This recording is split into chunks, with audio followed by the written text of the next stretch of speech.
வடகர் language பத்தி, அதோட cultures, அங்க வந்து மக்கள் பத்தி நம்ம நெறைய தெரிஞ்சுக்கிட்டோம். இப்போ உங்கள பத்தி சொல்லுங்க. இந்த படகர் லாங்குவேஜ் மக்களுக்காக நீங்க என்ன பண்ணியிருக்கீங்க? படகா லாங்குவேஜ் இந்த லாங்குவேஜ் டெவலப் பண்ணும் அப்படின்றதுல நிறைய ட்ராமாஸ் எல்லாம் பண்ணியிருக்கேங்க மேடம். நிறைய ட்ராமாஸு அது மூலிமா நிறைய பாடல்கள், அதில் நிறைய நல்ல கருத்துக்கள் சொல்லியிருக்கோம்.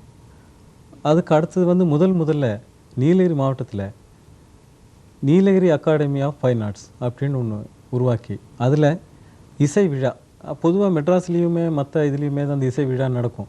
ஃபஸ்ட்டாக நீலகிரியில் இசை விழான்னு ஒன்று ஏற்பாடு பண்ணியிருந்தோம். இந்த இசை விழாவில் வந்து நல்லா பாடுறவங்க எல்லாத்த கூப்பிட்டு அவங்க டேலண்ட்டை காட்டுறதுக்கு, முறையாக பாடணும் அப்படின்ட்டு ஒன்றும் இல்லை, அவங்க எந்த அளவில் பாடுறாங்களோ அதை அவங்கள பாட வச்சு அவங்கள என்கரேஜ் பண்ணுறது. அந்த மாதிரி வந்ததில் நிறைய பேர் அதுக்கப்புறம் பாடுறதுக்கு இன்ட்ரெஸ்ட் எடுத்துக்கிட்டாங்க. அது செஞ்சுருந்தோம். படுக நாடு சமூக சேவை அமைப்பு அப்படின்ட்டு ஒன்று செஞ்சுருந்தோம். அந்த சமூக சேவை அமைப்பு மூலிமா நிறைய இந்த ஸ்போர்ட்ஸு அவங்க இப்போ பசங்களை என்கரேஜ் பண்ணுறது, ஸ்போர்ட்ஸ் சொல்லித்தர்றது, அது மூலிமா இப்போது நாட்டியம் கற்றுக்கிற அப்படின்னா அவங்களுக்கு நாட்டியம் சொல்லித்தரதுக்கான ஏற்பாடுகள், அது இதே தான். இந்த பாடல்கள், இந்த வாத்தியங்கள். இப்போ பாடல்கள்னு வரும்போது, இப்போ படுகா மொழியில் வந்து தத்துவங்கள் நிறைந்த பாடல்கள் நிறைய இருக்குன்னு சொல்லுவாங்க. அது எந்த மாதிரி தத்துவங்களை வலியுறுத்து? பொதுவாக தத்துவங்கள் அப்படின்னா அந்த கல்ச்சரில் இருக்கிற அந்த ஓரியன்ட் மாதிரி, எப்படின்னா நம்ம யாரையுமே ஏமாத்தாதீங்க, அம்மா அப்பாவினெல்லாம் தெய்வமாக பார்த்துக்கணும், அந்த மாதிரி தான் இருக்கும். நம்ம கூட பிறப்புகள், அக்கா தங்கைகள், ரிலேஷன்ஸு எல்லாத்தையுமே நல்ல விதமாக கவனிங்க, வர்ற விருந்தினர் எல்லாத்தையுமே நல்ல விதமாக இது பண்ணுங்க, அப்படி தான் சொல்லுவாங்க. வேறு ஸ்பெஷலாக ஒன்றுமே இந்த அந்த வீடு வரை உறவு வீதி வரை மனைவி, அதில் அந்த சாங்கை ஒரு காலகட்டத்தில் முன்னால் எங்கள் படகா லாங்குவேஜில் அந்த சாங்கு இருந்திருக்கு. அந்த ஸ்டைலில் சாங் பண்ணியிருக்காங்க. நம்ம வந்து இருக்கிற வரைக்கும் வந்து யாருமே கூட இருக்கிற வரைக்கும் எல்லாம் இருப்பாங்க, போகிற நேரத்தில் யாரும் நம்ம கூட இருக்க மாட்டாங்க அப்படிங்கிறது வந்து ஒரு சாங்கில் சொல்லியிருக்காங்க. எப்படின்னா நீங்கள் ஒரு அந்த சாங் ஒன்று பாடி காட்டுங்களேன் தத்துவம். அது வந்து தாரகா தாரவோ ಮರೆದೋ ಪಜಾಮನೋ ಮಣ್ಣು ನಮದಿಪ ಮರೆಯಬೇಡ, ಮನಸ್ಸು ಕಲಂಗಿ ಕಲಂಗಬೇಡ, தாரகோ. இப்படி அப்படின்னா யாருக்கு யாரோ, நீ இதுக்காக நீ அந்த சாகிறத நினச்சி ரொம்ப கவலைப்படாத, எல்லாம் நடக்கிறது தான் நடக்கும், இதுக்காக ரொம்ப ஃபீல் பண்ண வேண்டியதில்லை. அதுக்கு அடுத்தது சொல்கிறாங்க எப்படின்னா, ಬಂಡ ಬದುಕೋ ಮನೆ ಬಾಯಿಲುಗ ಅಪಾವಯೋ ನಡು ಕೇರಿಗದೋ,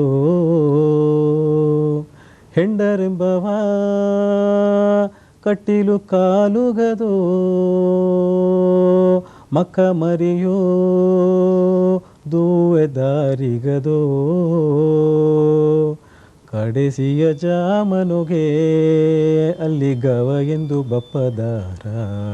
இப்படின்னா அதே வீடு வரை உறவு, நம்ம பண்டா பதுக்கு அப்படின்னா சொத்துக்கள் எல்லாம் அதோடு தான் இருக்கும், அது ஒன்றுமே கூட வர போகிறதில்ல.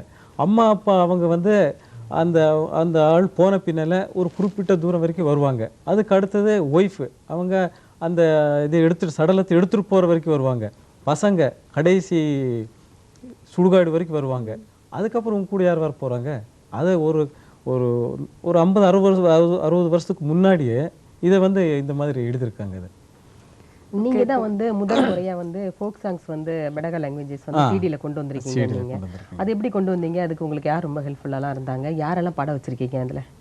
இந்த சிடி பண்ணுறதுக்கு ரொம்ப முயற்சி எடுக்க வேண்டியதாக இருந்துச்சுங்க. எப்படின்னா பொதுவாகவே இது ஒரு மினிமம் பீப்புள் இருக்கிற ஒரு இது, இந்த நிறைய பட்ஜெட் போட்டு இது ஒரு சிடி வெளியில் கொண்டு வர்றப்போ வந்து இது அவ்வளவு மார்க்கெட் ஆகுமா அப்படிங்கிற மாதிரி பார்க்க வேண்டியதாக இருக்குது. ஏன்னா ஆர்டினரி கேசட்டானா, ஆடியோ கேசட்டானா கிட்டத்தட்ட டேப் ரெக்கார்டர் எல்லா பக்கத்துலையும் வச்சுருப்பாங்க. சிடி அப்படி சொல்ல முடியாது, ஒரு குறிப்பிட்ட ரேஞ்சில் தான் சிடி வச்சுருப்பாங்க. ஆனால் இதுக்காக வந்து எனக்கு ஹெல்ப் பண்ணவங்க நிறைய பேர். எப்படின்னு இதில் சாங்ஸ் கலெக்ட் பண்ணும், இப்படி நம்ம இந்த லாங்குவேஜுடைய அந்த பழைய இந்த வேர்டிங்ஸ் எல்லாம் கலெக்ட் பண்ண வேண்டியது இருக்கும். அதுக்கு நம்ம ஃப்ரெண்ட் எல் கிருஷ்ணன் அப்படின்ட்டு ஒருத்தர் இருந்தார், டி ஹாலன் இருந்தார், அரசு டி அரசு அப்படின்ட்டு இருந்தார், கணக்கமூர்த்தின்னு சொல்லுவாங்க, அவர் ஒருத்தர் இருந்தார். இன்னும் இதுக்கெல்லாம் ஒரு முக்கியமான காரணக்கர்த்தாவே எங்களுடைய தாய்மாமன் சுகுமாரன் அப்படின்ட்டு. அவர் தான் எல்லா ஹெல்ப்பும் பண்ணுவார். எந்த எந்த இடத்துக்கு போய் எதை கலெக்ட் பண்ண சொன்னாலும் அந்த ஊருக்கு போய் இதெல்லாம் கலெக்ட் பண்ணிட்டு வருவார். நெக்ஸ்ட்டு நம்ம ஃப்ரெண்ட்ஸ் எல்லாம் இருக்காங்க. கிருஷ்ணமூர்த்தி அப்படின்ட்டு விவேகானந்தா ஸ்கூல் நடத்திட்டு வர்றார் ஒருத்தர், கிருஷ்ணமூர்த்தி அப்படின்ட்டு. பூரணச்சந்திரன் அப்படின்ட்டு, பீம் பிரசாத், டிஎன் கிருஷ்ணன், சிவன், ராஜேந்திரன், இப்படி நிறைய பேர் இருக்காங்க. சிவகுமார், பில்லி பூஜன், ராமச்சந்திரன்ட்டு இவங்கெல்லாம் எல்லாம் நிறைய ஊருக்கெல்லாம் போய் அந்த சாங்ஸ் எல்லாம் கலெக்ட் பண்ணி அந்த சிடியை உற்பத்தி பண்ணுறதுக்கான தேவைகள் எல்லாம் பண்ணாங்க. இதை மெட்ராஸில் தான் ஏவிஎம்மில் தான் ரெக்கார்ட் பண்ணியிருந்தோம்.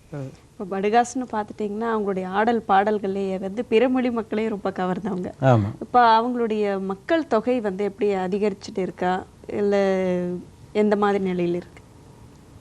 இந்த படகாவுடைய மக்கள் தொகை ஒரு முக்கியமான, நீங்கள் சொன்னது ஒரு முக்கியமான கேள்வி. இது எப்படின்னாக்கா, மற்ற எல்லா கம்யூனிட்டி விட இங்கே தான் மக்கள் தொகை அவ்வளோ கம்மியாக இருக்குது. ஏன்னா இந்த பர்த் கண்ட்ரோல்